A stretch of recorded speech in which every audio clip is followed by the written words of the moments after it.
Hello friends, welcome to the new episode of my channel. আমি Prince এবং এই ভিডিওতে কথা বলবো বেশ কয়েকটা ব্যাপার নিয়ে, আমাদের বাংলা ইন্ডাস্ট্রি এবং দেবদাকে নিয়ে।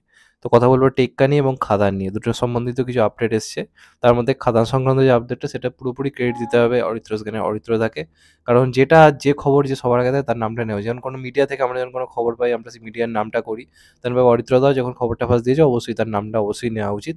এবার আমি যখন নিজে কোনো এক্সক্লুসিভ আপডেট পাবো তখন সেটাকে আমি আমার মানে নিউজ বলে অবশ্যই চালাতে পারি। কিন্তু এটা কিন্তু পুরোপুরি ক্রেডিটটা অবশ্যই অর্থকে দিতে হবে, যেটা আমি খাদান সম্পর্কিত বলতে চলেছি।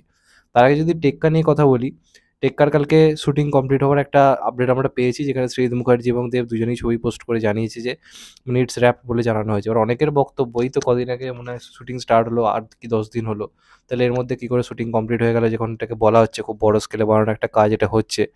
তো এটা অনেকের বক্তব্য। তো আপনাদেরকে বলে রাখি, এই সিনেমাটার শুটিং কিন্তু এই মুহূর্তে পুরোপুরি কমপ্লিট হয়নি। এটা ফার্স্ট যে শিডিউলটা ছিল মোটামুটি জানুয়ারি থেকে ফেব্রুয়ারির মধ্যে, সেটার শুটিংটা কিন্তু কমপ্লিট হলো, সেটাকে র্যাপ বলা হয়েছে, মানে ওই ফার্স্ট শিডিউলটা র্যাপ হলো। আর অপরদিকে এই মুহূর্তে দেবদা খাদানের শুটিং মানে স্টার্ট করে দেবে বলে, হয়তো 2-3 দিনের মধ্যে হয়তো স্টার্ট হয়ে যাবে আমাদের এর শুটিং আর কি, খাদানের শুটিং। তো টেক্কার পুরোপুরি শুটিং কমপ্লিট হয়নি, সেকার হচ্ছে মানে তো মানে মোটামুটি ফার্স্ট শিডিউলের মানে এটা কমপ্লিট হলো। এবার খাদান শুট হবে, খাদানের পরে দেবদা আবার কিন্তু টেক্কার যে সেকেন্ড যে শিডিউলটা সেটা কিন্তু কমপ্লিট করবে। তবে হ্যাঁ, খুব জোর কদমই করার চেষ্টা করা হচ্ছে এবং সিনেমাটা মানে খুবই বড় একটা লার্জ স্কেলে বানানোরই চেষ্টা করা চলছে। তো দেখা যাক ফাইনালি কী হয়। তো এটা নিয়ে মানে প্রশ্ন ছিল যে এটাও কি সিরিয়াল নাকি এত তাড়াতাড়ি শুটিং হয়ে গেল, তাদের কনফিউশনটা আমি আমার তরফ থেকে যতটা পারলাম দূর করার চেষ্টা করলাম। এরপর করবো হচ্ছে কথা খাদান নিয়ে। তো খাদান সংক্রান্ত একটা বড় আপডেট অরিত্রার তরফ থেকে জানা যাচ্ছে যে খাদানে কিন্তু দেবদের ডবল রোল থাকবে, আমরা তো জেনেই গেছিলাম, একটা বাবা দেব একটা ছেলে দেব। তো এই গল্পটার মধ্যে কিন্তু অনেকগুলো টার্ন অ্যান্ড টুইস্ট থাকবে, যেমনটা আমরা জওয়ানের সময় দেখছিলাম অনেক রকম কিন্তু থিওরি লোকে আলোচনা করছিল, এই হতে পারে ওই হতে পারে।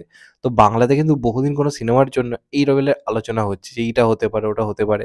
তো ইতিমধ্যে একটা খবর সামনে আসছে, এখানে বাবা দেবের যে চরিত্রটা হতে চলেছে, ভিলেন হিসেবে তো আমরা জেনে গেছি জিতু সেনগুপ্ত রয়েছে, বনিদাও একটা রকম টাইপের ক্যারেক্টার প্লে করতে পারে। ইতিমধ্যে খবর কিন্তু দেবদা নিজেই সিনেমা একটা ভিলেন হতে পারে।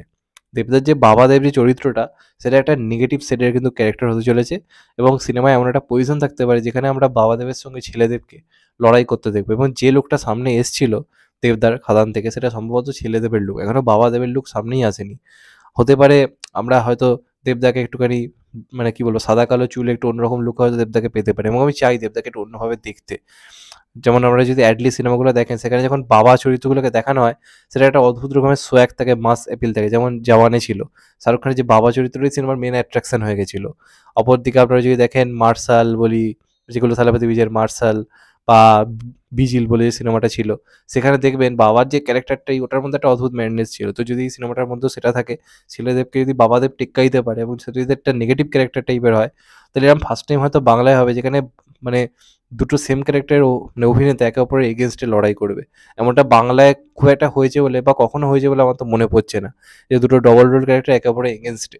তো এমন একটা আপডেট সামনে উঠে আসছে যে এই সিনেমায় কিন্তু দেবের যে বাবা ক্যারেক্টারটা, সেটা নিজেই একটা এই সিনেমার নেগেটিভ চরিত্র কি হতে পারে, যেটার এগেনস্টে লড়াই করবে হচ্ছে ছেলেদেব।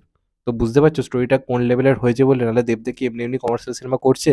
যে দেবদা মাসালা মুভি থেকে নিজেকে সরিয়ে নিয়েছিল, এমন একটা স্ক্রিপ্টের অপেক্ষায় ছিল যেটা পুরো মানে কি বলবো, চারপাশটাকে নাড়িয়ে দেবে।